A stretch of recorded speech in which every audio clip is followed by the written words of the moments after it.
Bueno, chicas, buenos días. Buenos días. Bueno, vamos a empezar con nuestra clase. El día de hoy vamos a revisar lo referente a metodología de la investigación. El día de hoy vamos a hablar particularmente de enfoques metodológicos. Para ello ustedes previamente revisaron el capítulo 1 de Sampieri, que es la introducción a lo que es la metodología de la investigación. Bueno, todas las personas somos curiosas. La curiosidad es parte de nuestra naturaleza. Siempre nos llama la atención conocer los fenómenos, saber qué es lo que sucede alrededor. Cuando alguien nos cuenta una situación con referencia a algo de nuestra familia, siempre queremos saber más detalles, siempre queremos saber más cosas. Yo no sé si en algún momento a ustedes les ha dado curiosidad qué puedo traer aquí. ¿Alguien se imagina qué puedo traer en esta cajita? Mis lentes. ¿Y los tengo puestos entonces? Lapiceros. ¿Qué otra cosa se les ocurre que puedo traer aquí? Pulseras. ¿Qué más? Cosméticos. ¿Alguien se le ocurre que pueda traer otra cosa? No trae nada. No traigo nada. Ok. Si yo les dijera que aquí traigo la solución para todos los problemas, ¿qué me dirían? ¿Que sí? ¿Cuál es el precio? ¿Cuál es el precio? Es muy caro. Bueno, al final vamos a ver si a alguien le da curiosidad por abrir la cajita. ¿Sale? Ok, bueno. Vamos entonces a revisar un poquito de lo que ustedes estuvieron leyendo con respecto a Hernández Sampieri. Les voy a repartir unas tarjetitas. Estas tarjetitas tienen definiciones, ahorita vamos a ver de lo que se trata.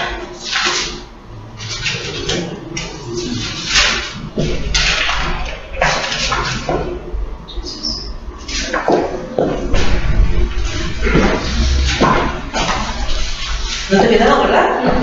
Bien. Ok.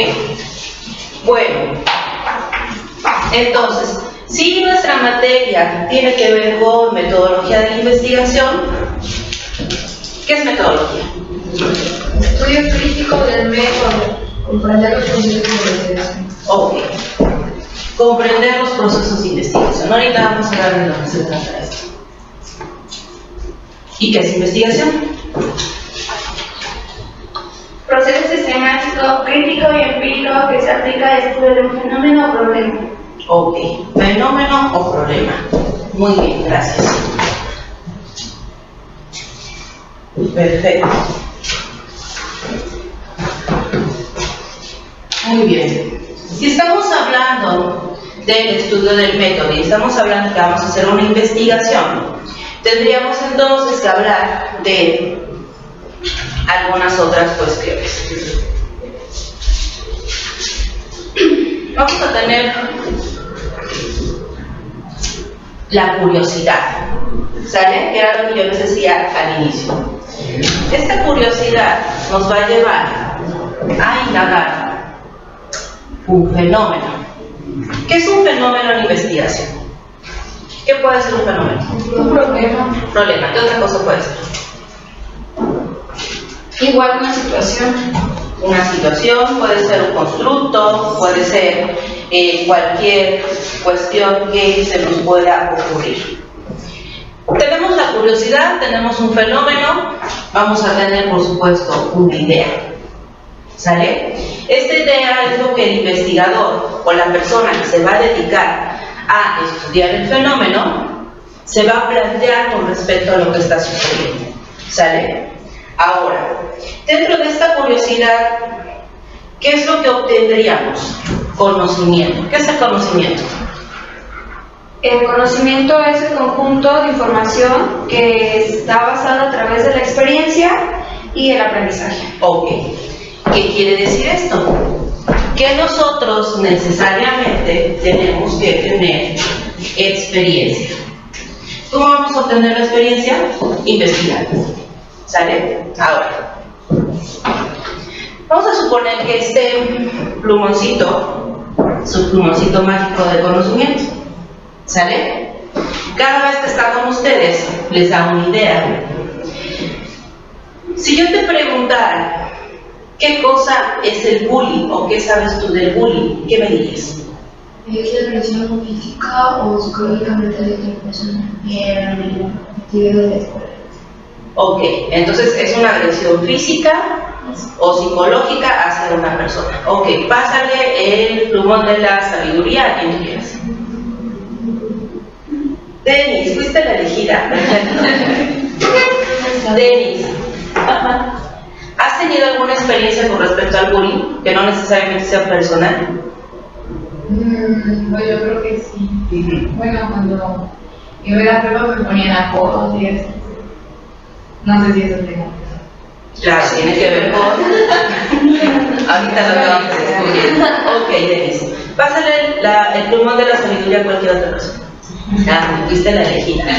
Ok. Denis ya nos dio una idea con respecto a lo que ella vivió, porque ahorita se pudo dar cuenta que sí, fue un vestigio de bullying. Diana nos dio otra definición, otra idea con respecto al bullying. Ahora, ¿tú consideras que el bullying es algo nuevo? No. No. No, ¿Por qué? sea algo que ya tiene tiempo. Sin embargo, creo que en sí no generaba, o sea, sí es un problema para quien lo está viviendo, ¿no?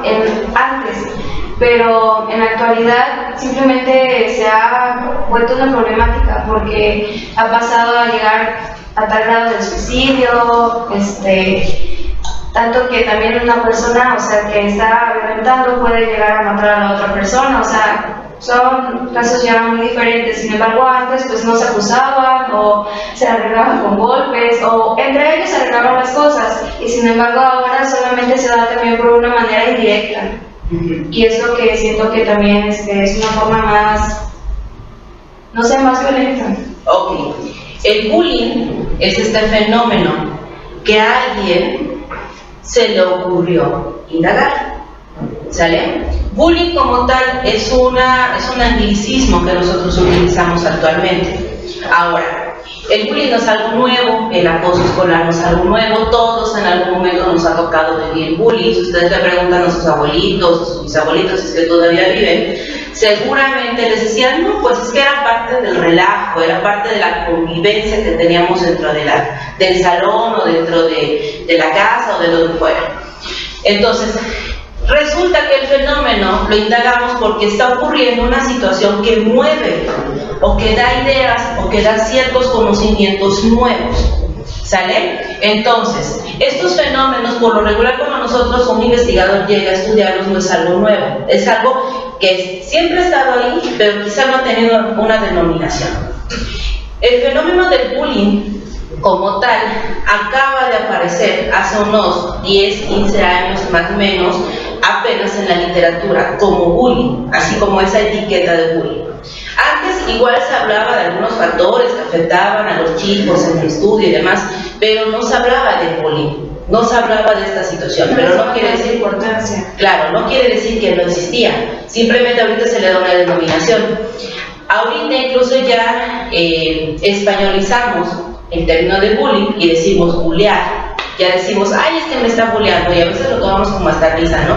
La realidad es que el bullying, como un fenómeno complejo dentro de la educación, no es algo tan simple, es algo bastante complicado. Como ya Daphne nos había comentado, hay situaciones que llegan incluso a generar muerte o a generar cualquier otro tipo de situación. Ok, ahora, cuando nosotros hablamos de investigación y hablamos de diferentes cuestiones, ¿alguien tiene la tarjetita de método?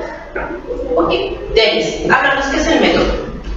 Es un conjunto de procedimientos que permiten abandonar un problema de una investigación. Ok, abordar un problema, perfecto. Gracias. Ahora, cuando nosotros tenemos curiosidad, vamos a indagar un fenómeno, tenemos una idea y queremos obtener conocimiento, nosotros tenemos que basarnos en un método. El método va a ser la forma en cómo nosotros vamos a organizar la manera de investigar. Ahora, un método, por lo regular, va a ser una idea muy particular. Si yo, por ejemplo, les digo, es que para mí el bullying es un fenómeno necesario, que ocurra en el desarrollo de cualquier adolescente o de cualquier niño, yo lo estoy diciendo bajo una postura, ¿sale? Pero si yo me quito mis lentes y digo, el bullying es un fenómeno totalmente complicado que debe de ser abordado, debe de ser tratado, debe de ser manejado de una forma diferente, porque está generando un problema de salud pública, yo estoy viéndolo con una óptica diferente, ¿sale? ¿Qué quiere decir esto? El método nos va a representar una óptica muy particular de poder abordar este fenómeno, ¿de acuerdo? Ahora, para hablar de un método también tenemos que hablar del paradigma. ¿Qué cosa es el paradigma, Cintia? Prácticas y saberes que definen una disciplina científica. Ok, prácticas y saberes que definen una práctica científica. Entonces, indudablemente, yo el fenómeno del bullying lo puedo abordar desde un paradigma, una visión diferente, dependiendo de la información, dependiendo de lo que yo quiera abordar. Vamos a ver un video que habla de cómo surge un paradigma. El sonido es muy bajo, pero bueno, lo que me interesa es que vayan checando. Este video ya lo han visto en algún otro momento. Simplemente es para recordar qué cosa es un paradigma, ¿sale? Entonces quiero que le pongan atención. Bueno, ahorita piensan cómo se aprenda. Ya lo tenía preparado y así. Se durmió, se cansó de esperar.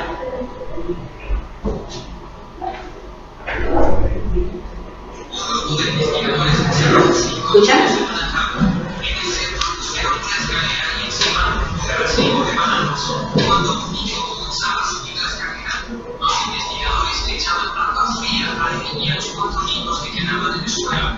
Esto se repitió 4 veces hasta que los niños aprendieron la lección.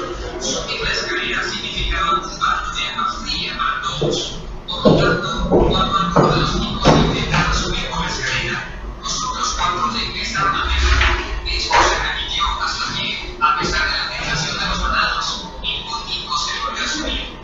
En este punto, los investigadores reemplazaron a uno de los niños por un humano.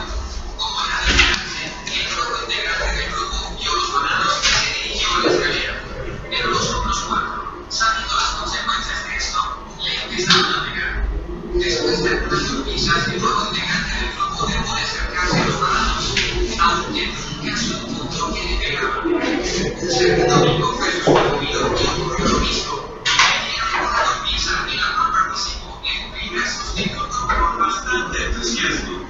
Los investigadores continuaron reemplazando a los vivos hasta terminar con un grupo de 5 vivos, que aunque nunca había recibido un baño de agua fría, le pegaban a cualquiera que se intentara subir por la escalera. Si le preguntáramos a uno de ellos por qué le pegaban al que se intentara subir por la escalera, ¿cuál sería su respuesta? Probablemente sería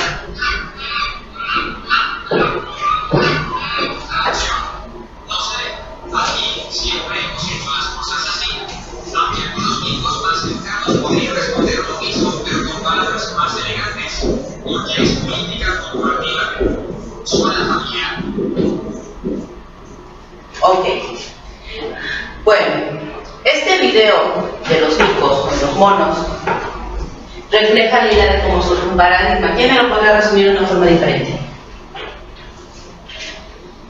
Un paradigma es la manera en la que vemos la situación. Por ejemplo, en el video, los acostumbraron a algo. Entonces, algunos sin saber la situación, sin saber el porqué de las cosas, seguían a los demás. Ok. Ahora, si lo trasladáramos a lo que ustedes hacen cotidianamente, por ejemplo, observen cómo toman sus apuntes. Observen cómo cada uno de ustedes toma apuntes de forma diferente.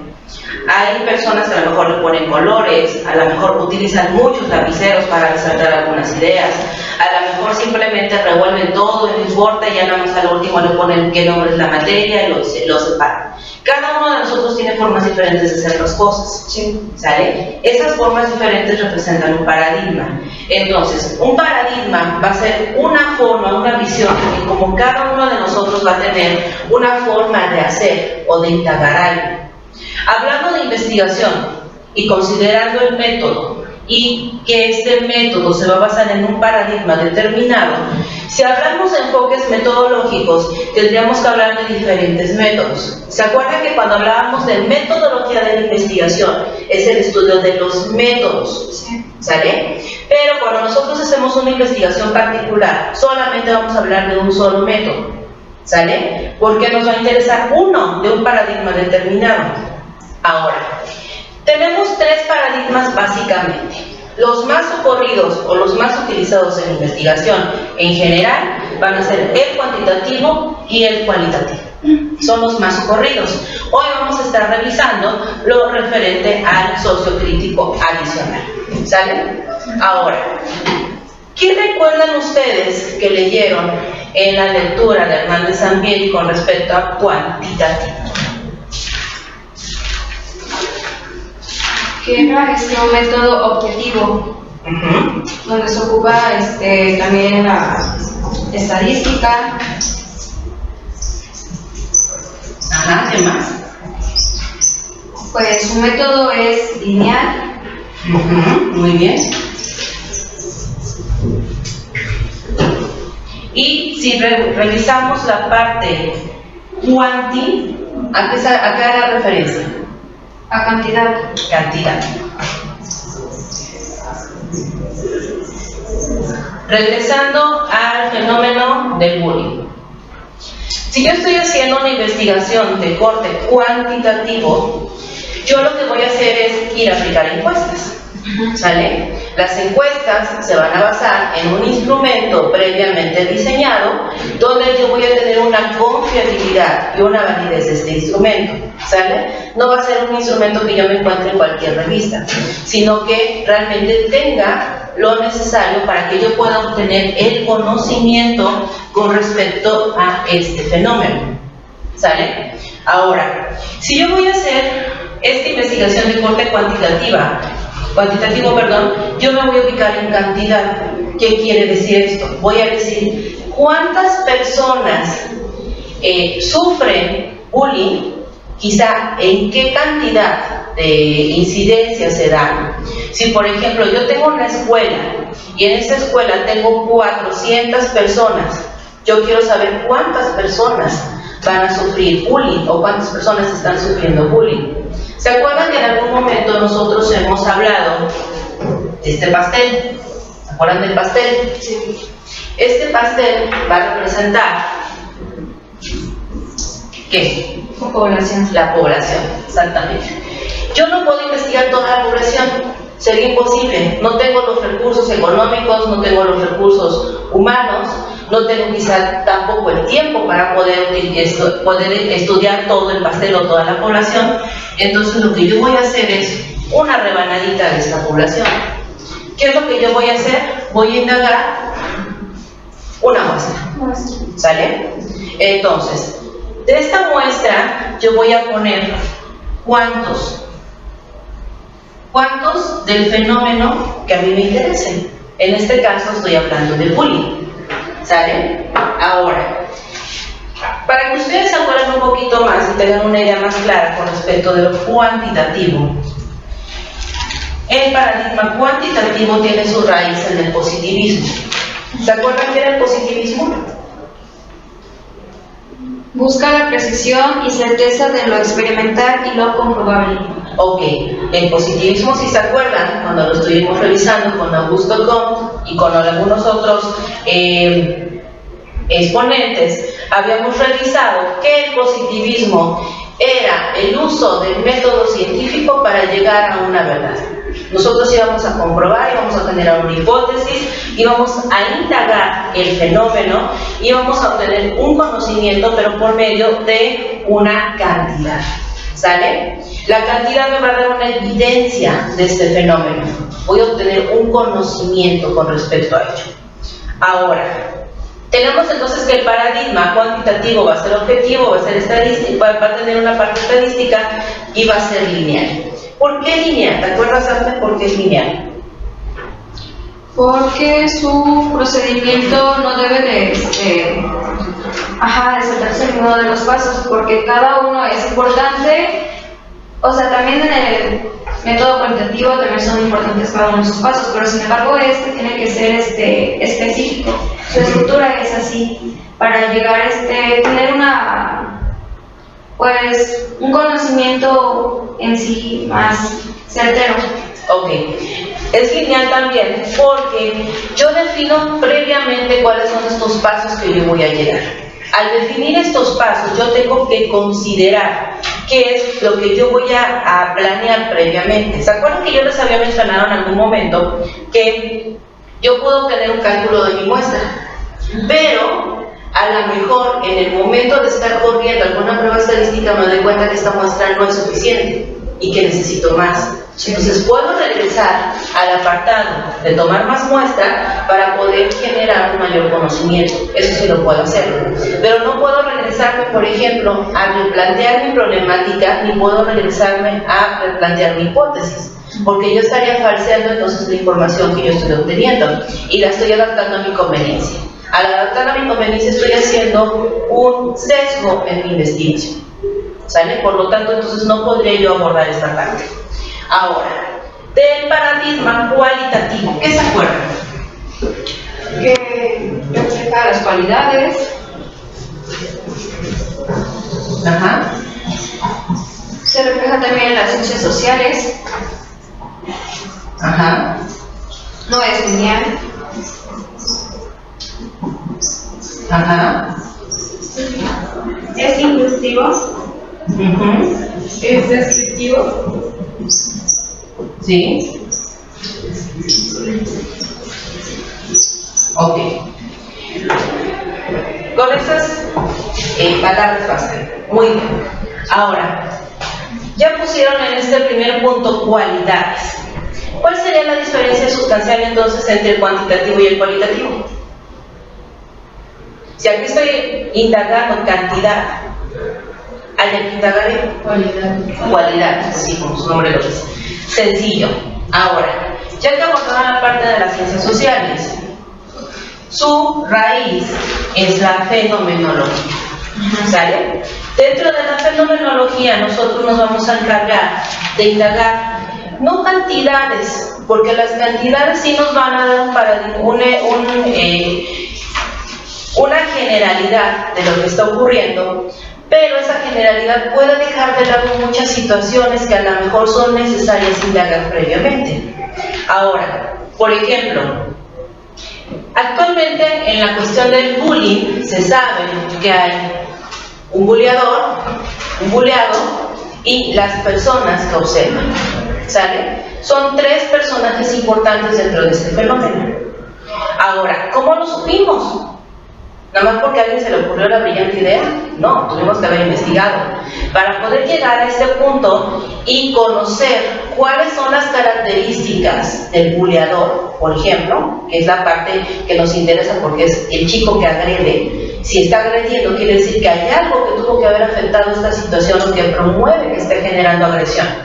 Entonces, a lo mejor yo pude haber hecho una investigación donde apliqué una serie de cuestionarios para poder conocer la personalidad del buleador, pero también pude emplear alguna técnica cualitativa para poder hablar acerca de lo que es el bullying. ¿Qué pude haber empleado? Un grupo focal, una entrevista en profundidad, una revisión de la historia del chico, y con esto yo pude encontrar las cualidades del buleador. Al encontrar las cualidades del buleador, entonces yo pude haber tenido una idea con respecto a cómo yo puedo llegar a conocer ese fenómeno. ¿Sale? Este tipo de paradigma lo utilizamos principalmente en las ciencias sociales. No es exclusivo de las ciencias sociales, pero es el más ocurrido. ¿Por qué? Porque no nos interesa dentro de las ciencias sociales solamente saber cuánto, sino cuánto y por qué se da ese fenómeno. ¿Sale? Muchas de las críticas que se hacen a estos dos paradigmas es que en la parte cualitativa solamente nos enfocamos en ciertos casos particulares. Y esos casos particulares no siempre pueden dar la generalidad de la población. Pero la parte cuantitativa, si bien sí nos da las generalidades de la población, no nos da la forma en particular. ¿Se acuerdan que en algún momento les había comentado que algunas estadísticas que nos impactan cuando vemos las noticias es 1 de cada 5 mexicanos toma Coca-Cola? por ejemplo. Entonces dices, híjole, es un montón. 1 de cada 5 mexicanos toma refresco. Entonces quiere decir que el fenómeno de la obesidad es algo real, que no es algo alejado de esta realidad. Esa parte nos impacta, esa es la parte cuantitativa.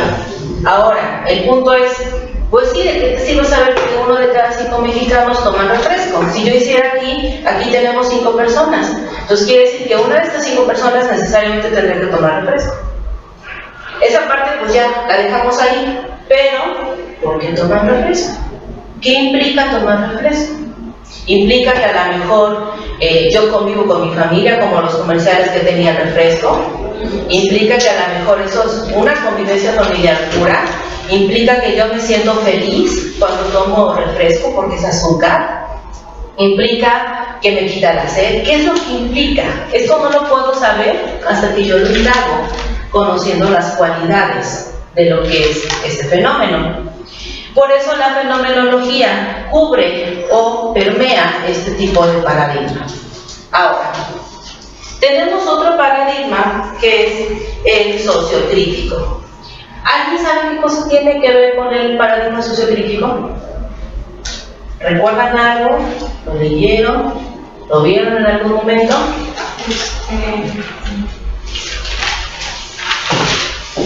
El paradigma sociocrítico tiene que ver con la evaluación, tiene que ver con crítica, tiene también que ver con investigación y acción. Este paradigma tiene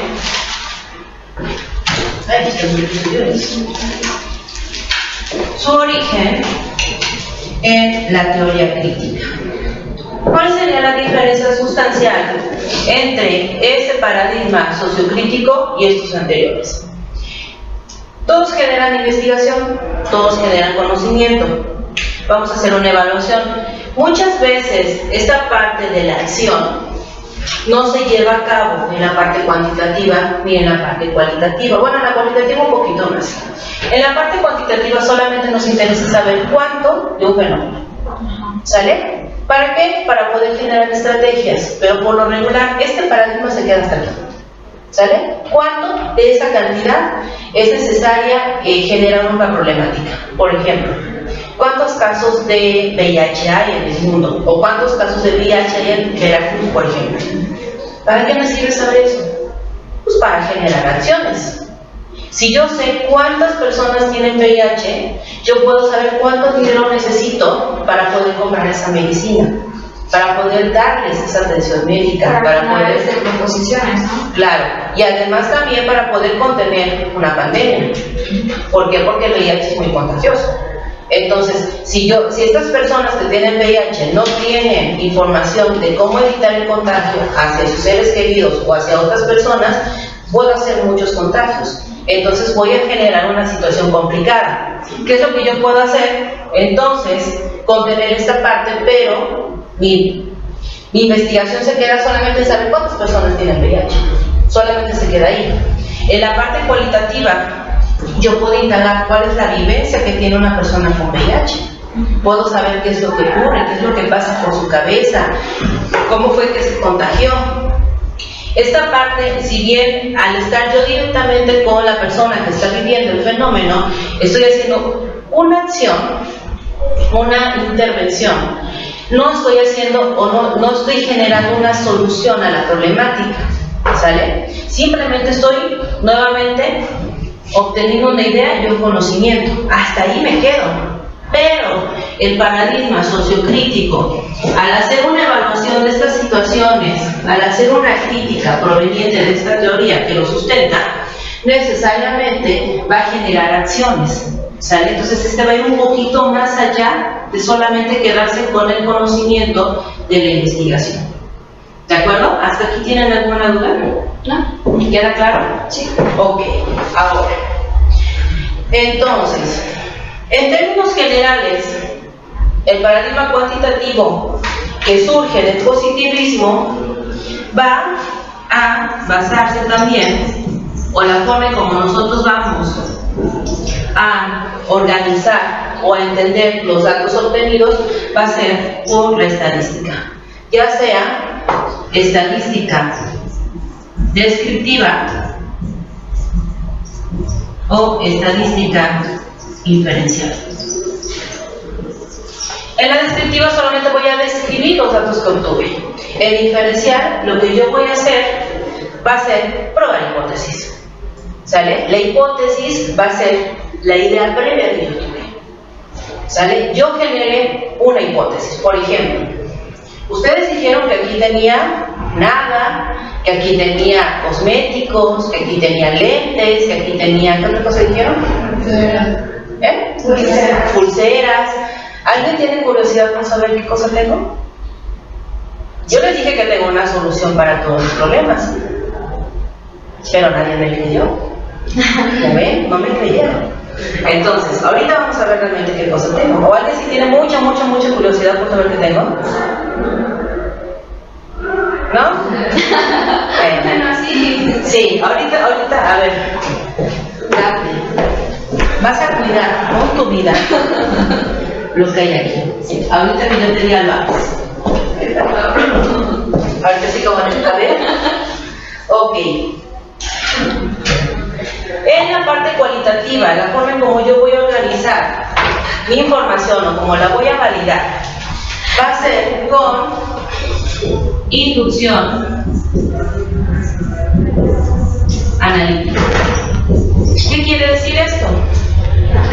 Por lo regular, el paradigma cualitativo se basa en analizar el discurso de la persona, ver qué es lo que está sucediendo, ver cómo esta persona aporta la cuestión que le interesa. ¿Sale? Yo voy a hacer un análisis de este discurso. Hay diferentes formas de hacer análisis de la información que vamos a obtener de forma cualitativa. Entonces, básicamente, esta inducción analítica quiere decir analizar lo que yo estoy obteniendo con base a las herramientas que yo empleé previamente. Y dentro del paradigma sociocrítico está, ¿cómo se llama? Intersubjetividad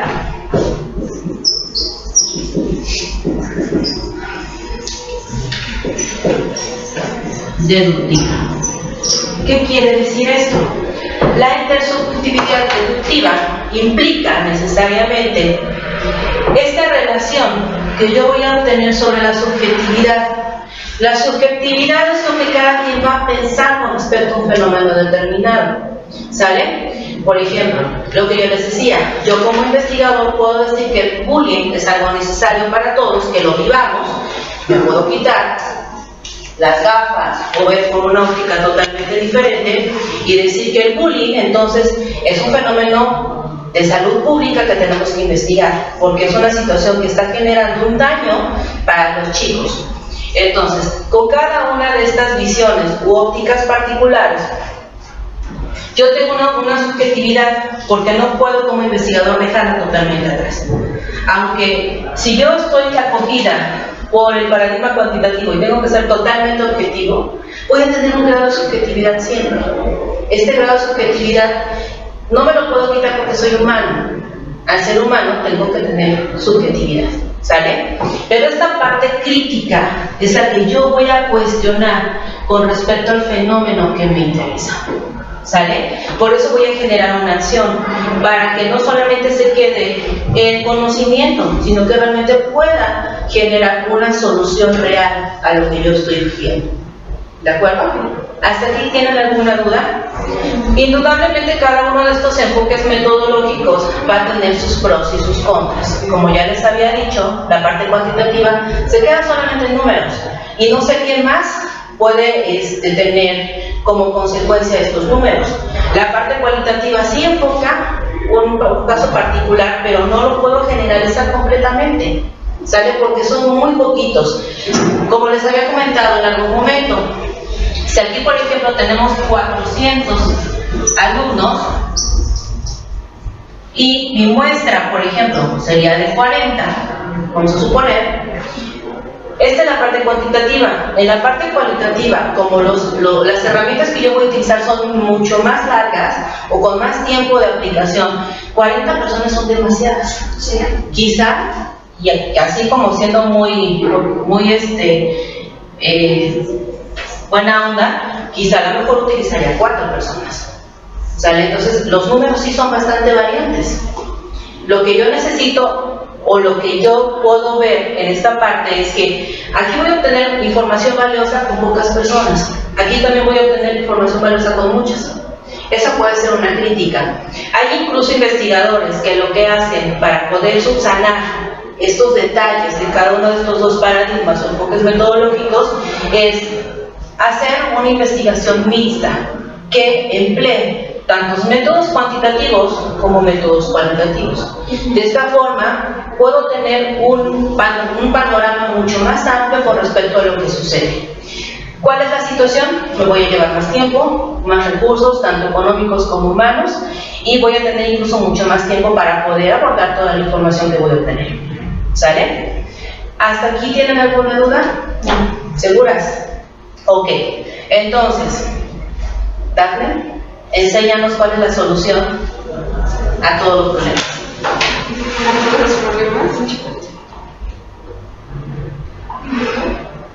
Un reloj. ¿Qué mide el reloj? Tiempo. ¿Y cuál es la solución para todos los problemas? Tiempo. Tiempo, por supuesto. Entonces, bueno, obviamente no el tiempo solito va a ser la solución, ¿verdad? Pero pues a través del tiempo nosotros podemos solucionar varias cosas. Ok, entonces espero que les haya quedado clara esta parte de introducción. Solamente les voy a pedir que revisen los otros libros que tenemos con respecto a metodología y van a revisar igual la parte 1 para que pueda quedar un poco más claro lo que ya hemos estado revisando. Entonces, si no tienen dudas, dejamos hasta aquí en la sesión. Sí. Gracias.